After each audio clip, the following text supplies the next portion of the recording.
Imagine a place where the earth itself feels dead, where wind whistles through abandoned mines, heat waves shimmer over cracked ground, and nothing stirs for miles.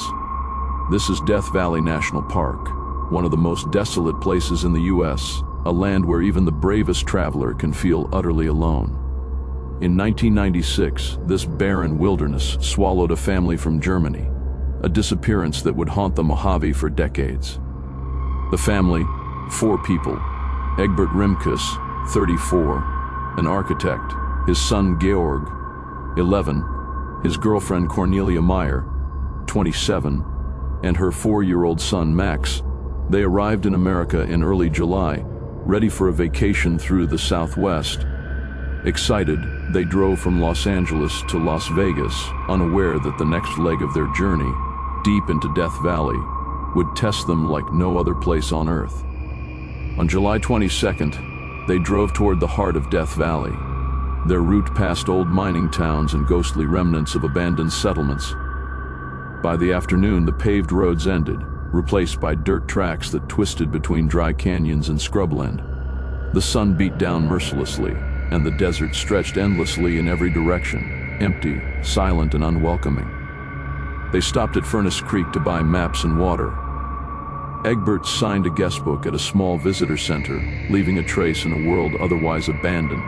As they drove deeper, abandoned structures, ghost towns, rusted mine carts, and crumbling cabins flickered past like forgotten memories. No one else was on the road.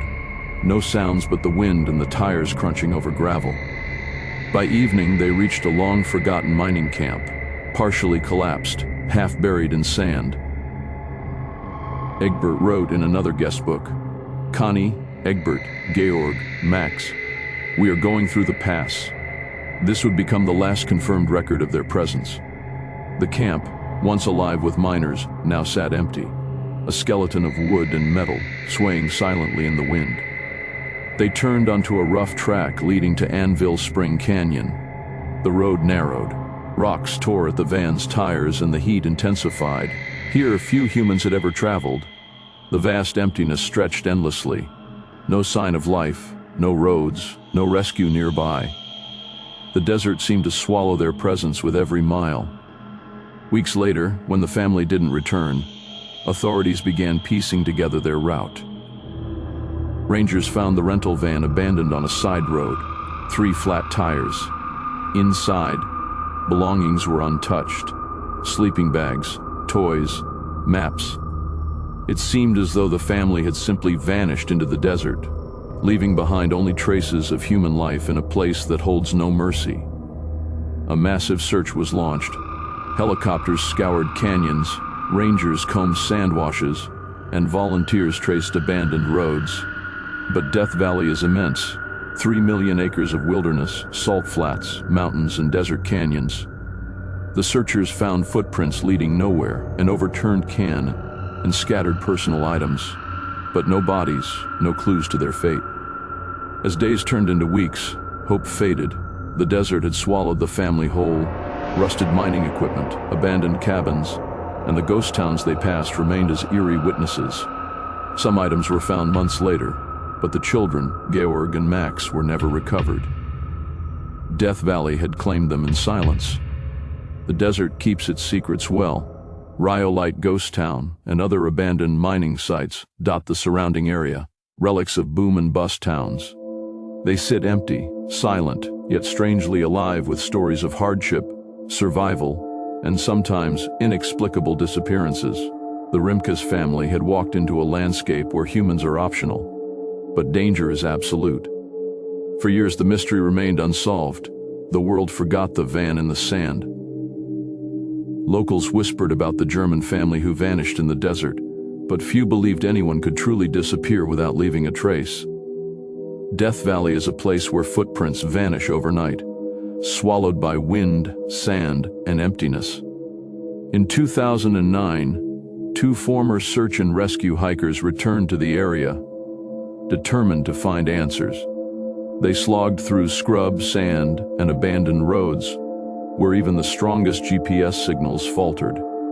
What they found was chilling: skeletal remains and scattered personal belongings, confirming at least some members of the family had perished there.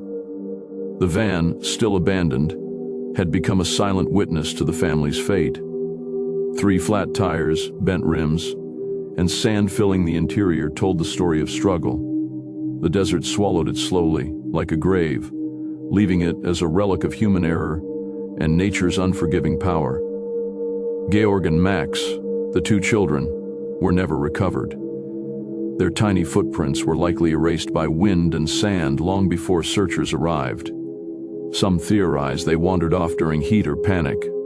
Lost in the maze of desert washes, Death Valley's emptiness offered no mercy, no second chance. Every abandoned cabin, rusted mine, and ghost town they passed is a reminder. Humans are temporary here. The desert has a memory only for itself.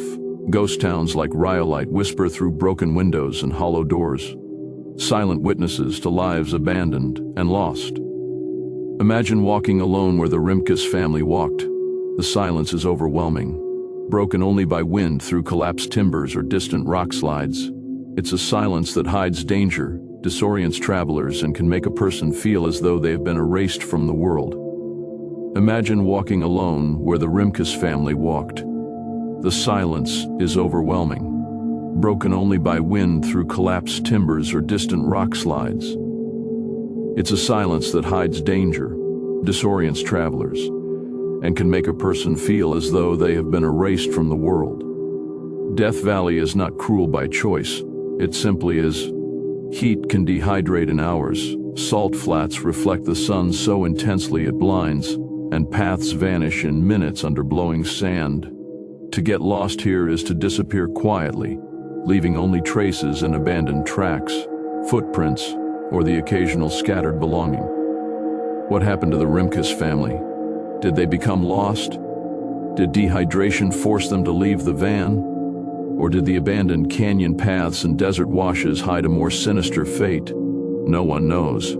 Only the desert holds the answer, silent and unyielding. The van, abandoned cabins, and ghost towns remain. The story of the German family has become part of Death Valley's dark folklore. Visitors now wander carefully, aware that in this abandoned wilderness, every choice has consequences, and some mistakes are never forgiven. Death Valley remains a world apart, abandoned and vast. The Rimkus family vanished into its emptiness, leaving behind a haunting reminder. In a land this deserted, the earth will erase your presence, the wind will whisper your story, and the abandoned structures will stand as silent witnesses. Here, in the heart of one of the harshest landscapes on earth, the desert keeps its secrets forever.